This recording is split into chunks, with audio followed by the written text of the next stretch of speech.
আজকে আমি বানাবো ঠেকুয়া।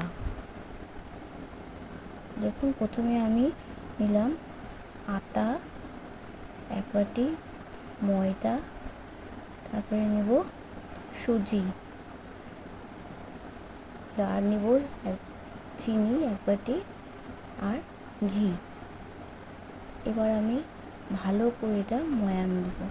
ময়ামটা খুব ভালো করে দিতে হবে, না হলে খাস্তা হবে না।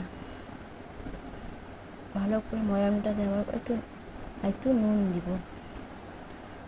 ময়ামটা হয়ে গেলে যে বুঝতে হবে কেমন করে হলো। প্রথমে যদি এরকম দলা দলা হয়ে তাহলে বুঝবেন ময়ামটা হয়ে গেছে।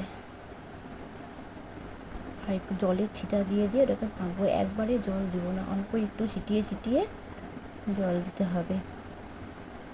এই অল্প অল্প জল ছিটাবো আর একটু একটু করে মাখবো।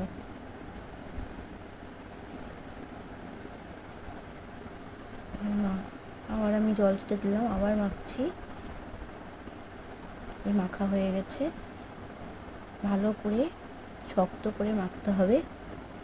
এবার আমি হাতে দলা করে করে হাত দিয়ে চ্যাপটা করে তারপরে একটু ডিজাইন করে দিলাম চাকু দিয়ে। আপনারা চাইলে ছাঁচ দিয়েও ডিজাইন করতে পারেন।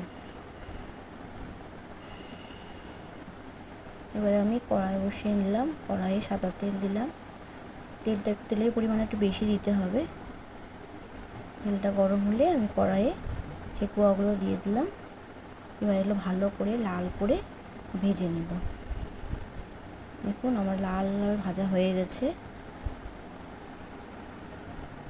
এবার আমি উঠাবো ছাকা তেল থেকে।